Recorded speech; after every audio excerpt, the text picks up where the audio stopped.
March Madness is in full swing, and we have another Locked On bracket breakdown as 2-seed UCLA took down 15-seed UNC-Asheville. I am Jordan Black. We are joined by the host of Locked On UCLA, Zach Anderson-Yoxheimer. Zach, this was a takedown and then some. Give us your general impressions of this contest. What went well for UCLA? It seemed like a lot went well, right? Yeah, the ball was tipped, and then nothing went right for UNC-Asheville. The UCLA Bruins came out dominant. Even guys who didn't shoot the ball well were playing a big role in passing the basketball. Every single player who stepped on the floor, from the most important starter to the walk-on, contributed in a positive statistic in some sort of way. So top to bottom, just sheer domination. You mentioned domination before we got on defensively. Talk a little bit about how important that is. Maybe not necessarily in this 2-15 matchup, but especially moving forward. We know the cliche, defense wins championships. How important will that be for this UCLA team?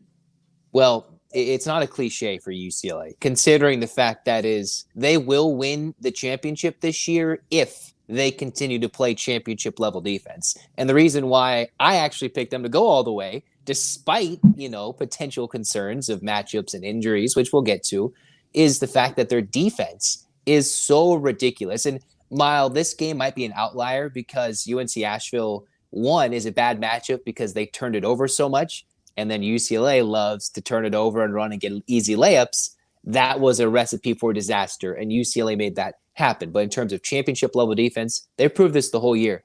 Who's in, who's out, they all have the defensive championship mindset when they come on the floor.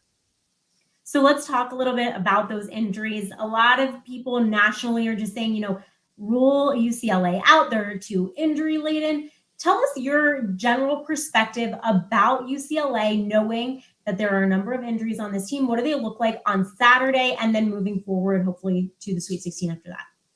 Well, the biggest one first is the Jalen Clark one that's been discussed, I believe, for a couple of weeks, a week plus now, with Clark being out since the Arizona game at Pauley Pavilion. It's been about a week and a half. Hurt, he's gone for the year. The defensive player of the year in the Pac-12. So when you talk about championship level defense, he led that. He was so dominant that is an automatic huge loss. And while we saw UCLA play well without him in the Pac-12 tournament, the other interesting fact is, where does Adem Bona play it? So you get the guy who is the conference defensive player of the year and the freshman of the year, and both those guys are out. I think this team, they can play without Clark. Initially, my reaction wasn't as positive, but after I saw it, I think it worked. Now, the question is, are they deep enough to play without Bona for one more game? I'm not entirely sure how that looks versus Northwestern. They've been mum. Mick Cronin hasn't wanted to give anything. I haven't heard anything in terms of if Adem Bona, again, Pac-12 freshman of the year. And we saw how good Amari Bailey was. The freshman, if he wasn't hurt during the year, might have been freshman of the year. Adem Bona is someone who's athletic, hustles, plays that championship grit type defense, and just is an extra body that UCLA desperately needs from here on out. They can survive this game easily, but every game will be a lot tougher, closer, and harder to deal with down the stretch. And if Bona's not there, that can be tough. And I don't know what that looks like with this left shoulder soreness that they're calling it. Now, it's one thing to win a 2-15 matchup. It's another to win it 86-53. Did you think that this UCLA team was more motivated after seeing Arizona go down earlier in the day?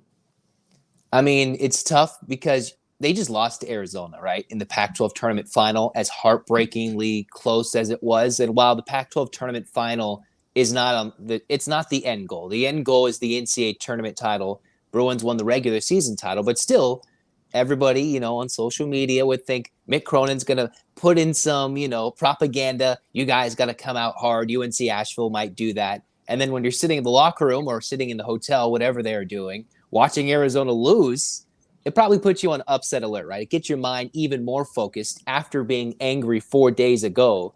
And you say, all right, we're going to play. And they want to play with heart. And this is the team that's played with heart and grit all season long. I keep using those words, but that's just what the foundation of this team is on, which is why they can go deep in the tournament with some injuries, but they need Bona back. But yes, I would say the motivation looking Arizona lost to Princeton.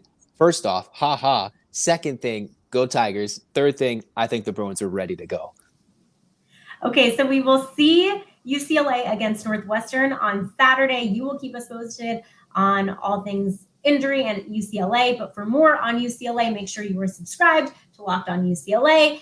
And for the full bracket, for all things March Madness, all the action, subscribe to Locked On College Basketball, part of the Locked On Podcast Network. Zach, thank you. Your team every day. We appreciate everyone for watching and listening.